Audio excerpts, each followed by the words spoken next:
biggest difference between a consultant and a facilitator. A consultant comes in and tells you what to do, what they think is the best for you. A facilitator like me comes in and leverages your creativity, your brain power, and everything that you have already created and helps you, etc. The second theme is all about leadership, self-leadership, team leadership, business leadership, especially in times of disruptions and conflict. And the third theme is all about self-care, a theme that you would probably not necessarily expect in a business book. Just tears flowing because they realize that they had no idea about the impact that they have as a leader in a positive sense. Of course. Yeah. And again, there you see a moment of revelation, of accomplishment that makes someone cry. And that's honestly, that's the reason why I do what I do.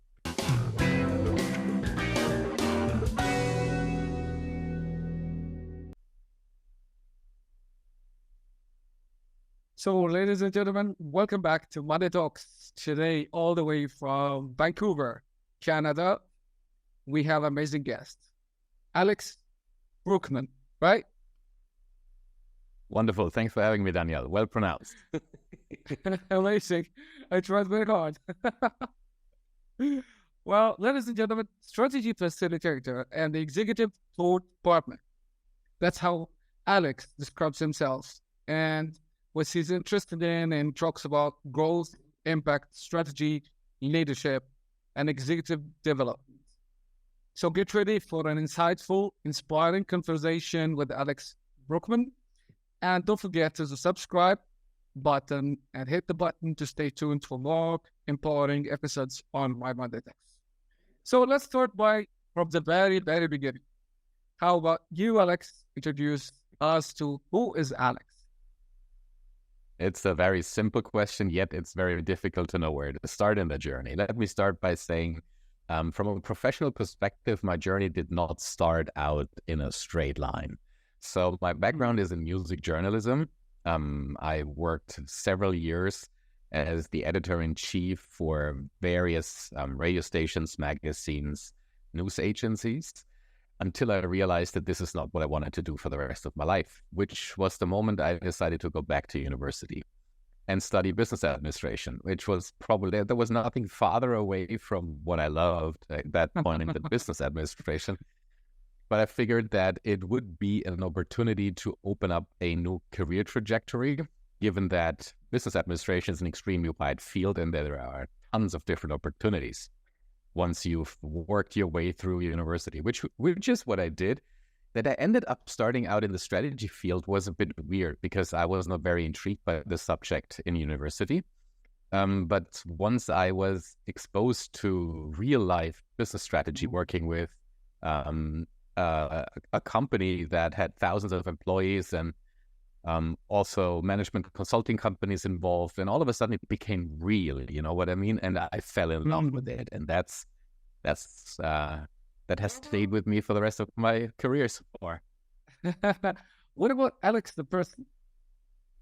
Well, Alex the person is a music lover, so that's the reason why I went into music journalism in the first place. And of course, when you live where I live, outside of Vancouver, backing onto the wilderness, the best thing you can do is being out there as much as possible, like, you know, hiking trails. That background of music and loving music, has it affected by any way your career path of maybe emotional understanding people emotions or understanding the mindsets? Has that been any of it? I have never thought about that question, to be honest. It might very well be that on a subconscious level, there were some moments where I was like, I'm not vibing with that person, but I wouldn't really know why that was the case. I don't think so, that I took conscious decisions based on my love for music in the corporate world, for example. I don't think so. I never had the conscious decision that I do something because I related it to something that comes from my love for music. Maybe on a subconscious level, though, you sometimes realize that you vibe with someone, and then only later you find out that you're both into the same kind of music and you're more or less the same age. So You all of a sudden you realize that you grew up listening to similar songs. That happened more than once. That happened with a customer in Mexico. That happened with a colleague of mine in the UK.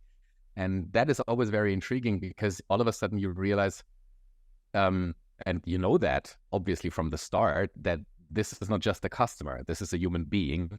But when you connect it to something that both of you like, all of a sudden that becomes real. You realize that you have something in common that you weren't aware of in the very beginning, other than the type of work that you were doing. Cool. So Alex, your keynotes deliver tangible learning based on your books, mainly. Secrets of the next level of entrepreneurs and the strategy, the legacy. How do these insights guide leaders to thrive in business and achieve balanced life? So there are different keynotes that I give, and some of them are more around the topic of combining successful careers and a balanced life, and others are more into the topic of strategy design. So they are really about, how do I actually do that? How do I overcome that barrier or that fear that I don't know how to create a strategy, but still I'm a leader of a department, of a larger organizational unit, or even a whole business. Or maybe I'm an entrepreneur, I'm self-employed. There is no one else creating a strategy for me if I don't do it, So, but here comes the funny part. And I think most people aren't necessarily aware of that. Just because you lead a business does not mean that you know anything about business strategy. And the reason is, you probably have a completely different background. Just as much as I have a background in music, you might have a background in, I don't know, biology or agriculture or architecture. And all of a sudden, over years, you became successful and now you're leading a business. But that doesn't mean that you have ever had exposure to the topic of business strategy, that you were ever involved in a process of designing business strategy. Yet, now that you lead a business, everyone expects you to know it. And that's the tricky piece. Strategy is the first and foremost responsibility of anyone leading a business. People expect it from you. And so there is succeed without this being through the strategy. Oh, 100%. There is so much accidental success out there. But the problem is these people in businesses, they are only successful for a relatively overseeable period of time. There is no way that you can sustain long-term success without being strategically savvy, without understanding your customers on a very deep level, without understanding how the market looks like, without understanding the competition in that market, and without understanding what your priorities are. So let's quickly understand what strategy means. Strategy is not a plan.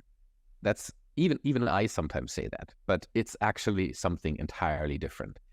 A strategy is the set of priorities. It's the layout that you use to make decisions in a business.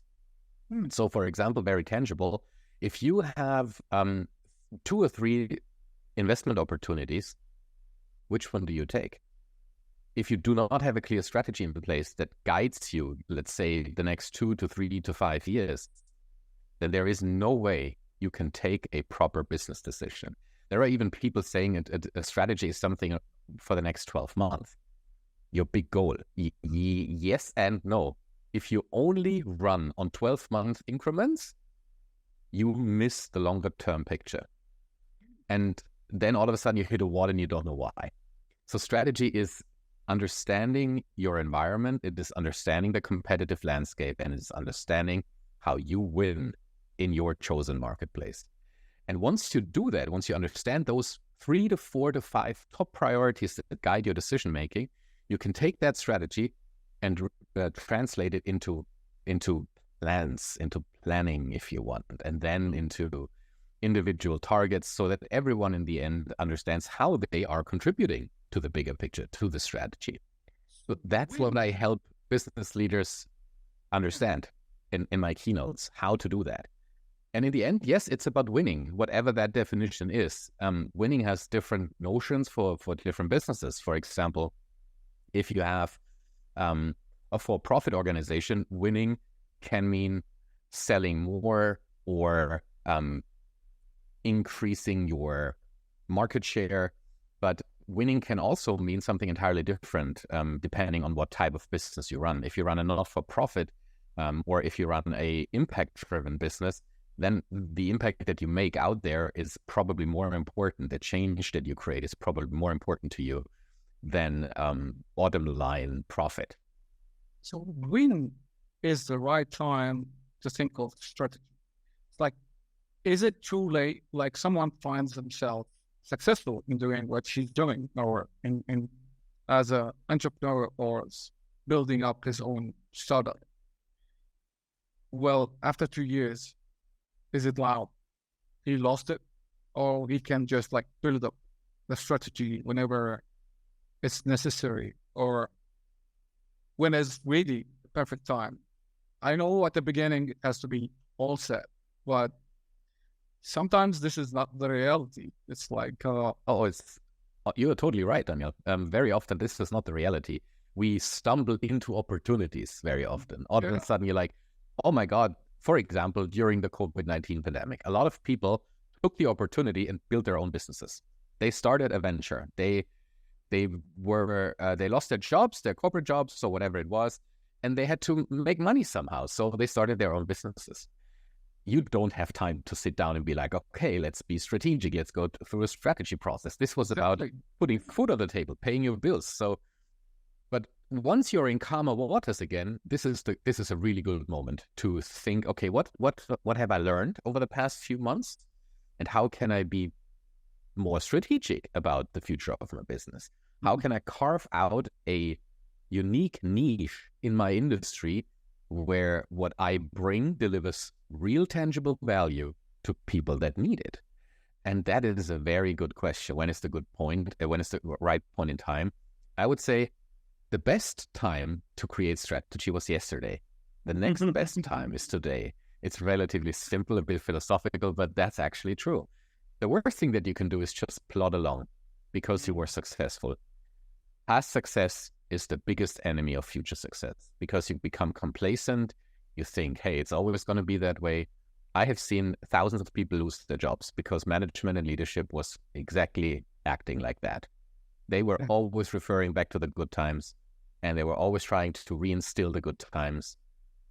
And in the end, they ran the company against the wall, and thousands of people lost their jobs. And that is really, really terrible when you see that, because that means they created the worst possible leadership legacy that you can imagine.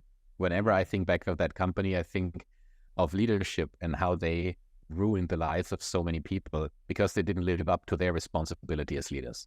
Mm-hmm. When you talk about strategies, you said priorities. And let me add this to clarity. It's like when you talk about it, it's like very easy, simple. It's like 1, 2, 3. Well, I don't think it sounds like that in the reality. So let me put it this way. As a facilitator of a bespoke strategy workshops and consulting projects, you bring clarity to prioritize and resource allocations for leaders and also teams, of course. How can organizations leverage this direction to make it lasting impact and drive growth? I would actually go even one step further. I don't bring the clarity. What I bring is a process that helps you achieve the clarity. So by being 100% clear on how this process works and how I nudge you gently through the steps, you create that clarity for yourself. So this is the biggest difference between a consultant and a facilitator. A consultant comes in and tells you what to do, what they think is the best for you. A facilitator like me comes in and leverages your creativity, your brain power, and everything that you have already created, and helps you get the best out of that. So in the end, it's your strategy. It's not the consultant's strategy, which is very important when we at some point in time, during the implementation, when we hit little barriers, because when it's your own strategy, you will make sure you overcome the barrier because you own it. You have ownership. This is your thing. You're accountable for it. If you just hit the slightest bump in the road and it's someone else's strategy, you're like, oh, that wasn't my idea anyway in the first place. That's not my problem. That's the consultant's fault. So the clarity and the direction that you create yourself gives you the opportunity to run your business in the best possible way. Let me be very precise. So let's assume you run a business in a certain industry where you have... How about story? Realistic one. Just like been through this. I don't talk about my clients. No. Because Don't it's all subject to... No names. But the experience, the journey. I recently worked with a customer in the software industry. So what they do is they provide bespoke software that they created for a very specific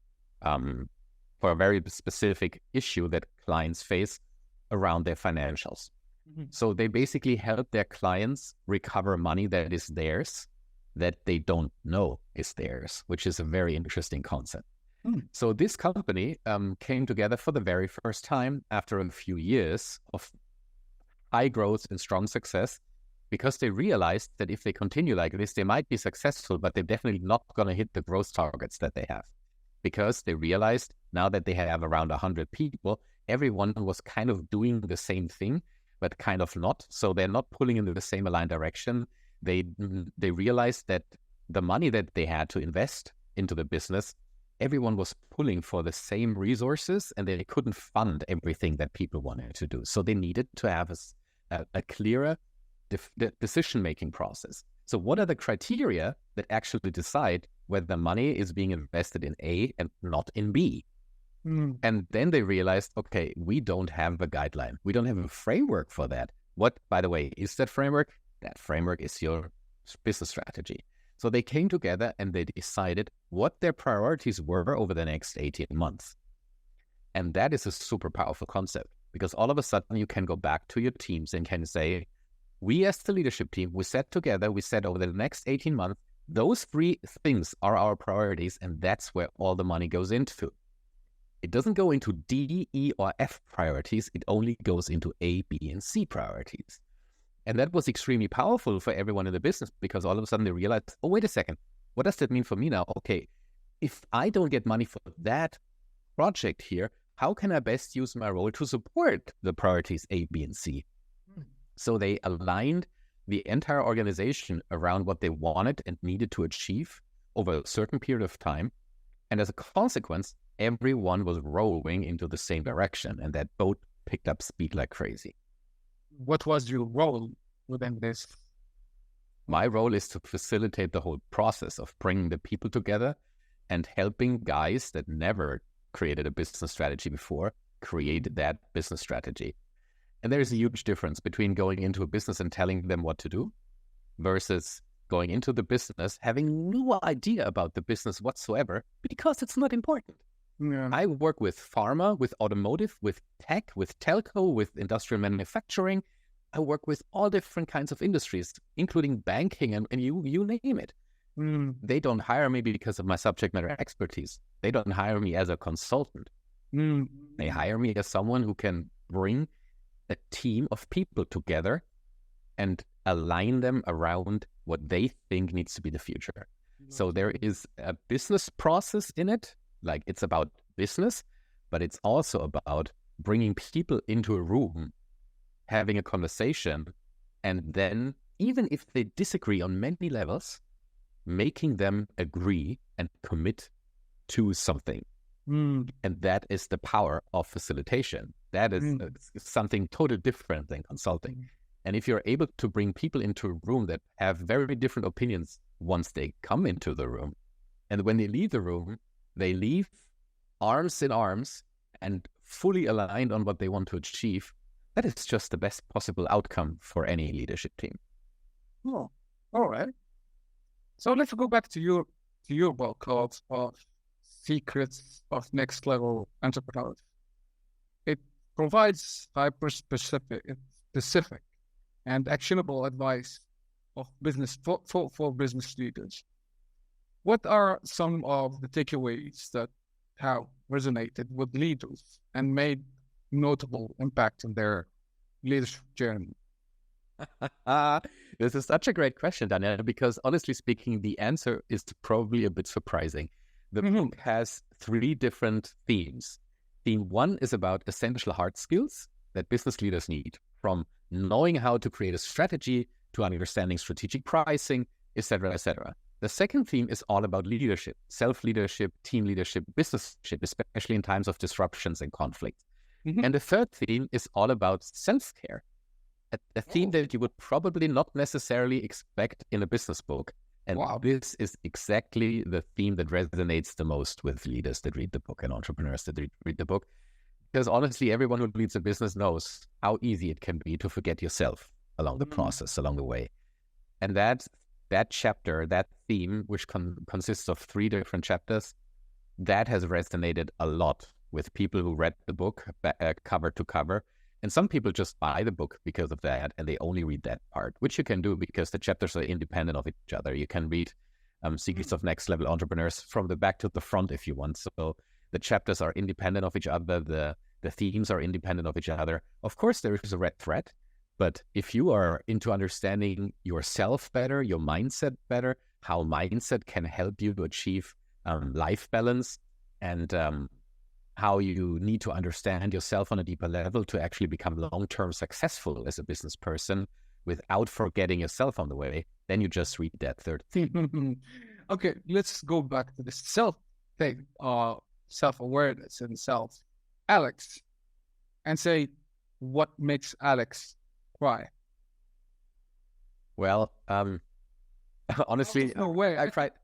I cried last week. And this time, it was actually when I read the first time I read my new book, The Strategy Legacy, cover to cover. And when I approached the final pages, I was completely overwhelmed by a feeling of accomplishment that I never had experienced before. And everyone who has worked on something, be it a book or be it a project in business, and you can probably relate to that feeling when you reach the end and you see the result. And it takes years. So this book took 3 years to write. And when you put so much love and effort into something and you reach the moment where you're like, it is good enough, I can let it go now, I can give it to the world, it's there. That was a very, very overwhelming feeling for me. And I haven't had that ever before in my life, from a business perspective, from an accomplishment perspective. And that felt incredible. The problem is now I want to have that again because it feels so amazing. I think when you achieve something extraordinarily in your own definition, not by other people's standard, but by your own definition, that's what makes me cry. And I see that with customers a lot. For example, I do a lot of executive development. So in the process of strategy, design, and implementation, the biggest hurdle is often not that the strategy is not good enough. The biggest hurdle is focus. And that means business leaders need to come to terms with themselves. They need to understand themselves in a deeper way and why they react to discussions in a certain way. So when you implement a business strategy, it's all about, again, priorities. And that means that someone in the executive team says something that might rub you the wrong way. So you need to understand, why did that rub me the wrong way? And the reason for that is an aligned and functional leadership team is the biggest guarantee for a successful strategy implementation out there. So my job is often to bring these teams closer together and to help them look in the mirror on an individual basis, but also on a team basis. And there is a lot of executive coaching involved. And a starting point into an executive coaching conversation or process over a longer time is often that we go through a very deep leadership circle profile 360 feedback. And what you see in these feedbacks is sometimes very, very humbling for people, sometimes even disturbing because they've never done this before. So there are people sitting, grown executives, 20 years, 30 years in the business, and it's the first time that they hear in a structured way how great a leader they are or how terrible a leader they are. And that makes, I would say, more often than not, I deal with very, very strong emotions in these coaching conversations, either complete denial of the feedback up to just tears flowing because they realize that they had no idea about the impact that they have as a leader in a positive sense. Of course. Yeah. And again, there you see a moment of revelation, of accomplishment that makes someone cry. And that's honestly, that's the reason why I do what I do, because it's so powerful to be present in these emotional moments. It makes people cry. Do you love it? Okay. Well, okay, with a wealth of experience and in strategy and leadership roles across various countries, various companies, what valuable lesson have you learned from navigating diverse business landscapes, and how do these insights inform your approach as taught partner? I think the number one here is clearly that 80% when it comes to business strategy, 80% is good enough to start. There is this notion of perfectionism out there that you should rather wait a little longer and turn and tweak your business strategy to make it perfect, which is complete nonsense, because there is never a perfect business strategy. The world around you turns so fast that the moment you write something down, it's literally already old, because something new will come around the corner tomorrow. So tweaking a business strategy to the illusion of perfection is not helpful. It's actually standing in the way of taking what you have, starting to implement it, learn along the way, and adjust course. That will give you more success. It brings you further. It makes you learn and adjust and accomplish something way faster than if you sit there and tweak it seamlessly forever. It doesn't work like that. So once you feel, let's give it a go, it's good enough, do it. And when you've been 6-7 months into it, take stock, take a look around, and ask yourself, is this still the right thing to do given what we know today? And the wonderful thing about strategy is not that you change the goal. Strategy is about knowing where you want to be, where the business should be in a certain time in the future. What you change is your approach. So you have your priorities, and within these priorities, you try out different things. And if one thing doesn't work, you try the next thing. You don't change the goal, you don't change the priorities, you change the tactics.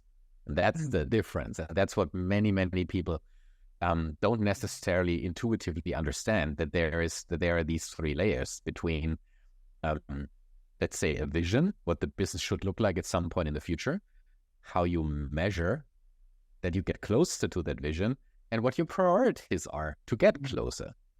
And within that strategic framework, you take operational decisions, you take tactical decisions on a day-to-day basis. What is one piece of advice you would give someone who's looking to unlock their potential and make meaningful impact in their professional journey as an individual? Well, there are a few skills, capabilities that distinguish long-term successful people from people that have accidental success. So if you do, for example, take a look outside when you see all these people hustling day in and out. One day they do this, and another day they do something entirely different. They always jump on the next bandwagon that goes through the town. Those are the people that cannot stack up their wins. They cannot say, okay, over the past 10 years, this is what I learned, and this is why I will approach the next business in a different way. They can do this in terms of how to lead a business, which is not bad, but they lose the opportunity to stack up their wins, to stack up their ideas, and to stack up the outcomes that they create based on an industry, for example. So I had a conversation not too long ago with the owner of the hair salon where I take my son. And he revealed that he's going to sell the business and that he's going to work in construction now. And in my brain, that was like, well, so everything that you have learned over the past 5 years since you've had that business is just lost. You don't use it anymore. First of all, you are now employed or a freelance contractor. You don't run your own business anymore. You're not an entrepreneur anymore by definition. So everything that you've learned about entrepreneurship doesn't help you. Then you change the industry. You need to learn about construction from scratch. There are already tens of thousands of people out there that have more experience than you. And it's not that you carve out your unique niche in construction. Building a house is building a house. There is no niche. It's unless you are a super expert in one very specific field, which requires you to invest years and years of experience. So you cannot start out as a freelance contractor and be like, that's my niche. So it's very difficult for me to see people take these decisions that are just about making more money or making money more easily. That's the hustle culture. And on the other hand, you have people with strategic capabilities that understand how to use what they've learned in the past and make the next step. And if you hone your capabilities, if you understand, for example, how to design strategy, what strategic thinking is, if you hone your strategic acumen, that is something super, super important to lead a business, and which distinguishes the more successful people from those who just search for the quick fix. Cool. Okay. We run out of time, and I don't know how the time passes so quickly, but let me just finish it with a smile. Okay? Imagine you have this magic wand, and that could change one thing in the whole world. What would you use it for and why? In your business, in your career, whatever. It wouldn't be about my career or about my business. I think everyone who is a parent of young children and looks at the state of the world, particularly at everything that happens in terms of climate catastrophe, if I had a magic wand, I would help us solve the climate crisis to prevent future generations suffer from the results of the mistakes that earlier generations made. And this is not about accusing them. This is just a matter of fact.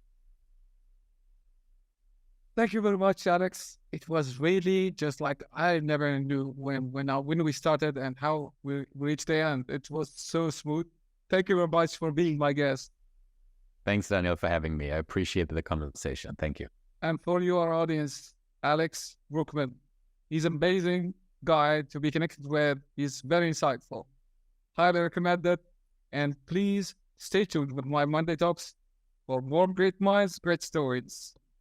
See you. Bye-bye. Thank you, Alex.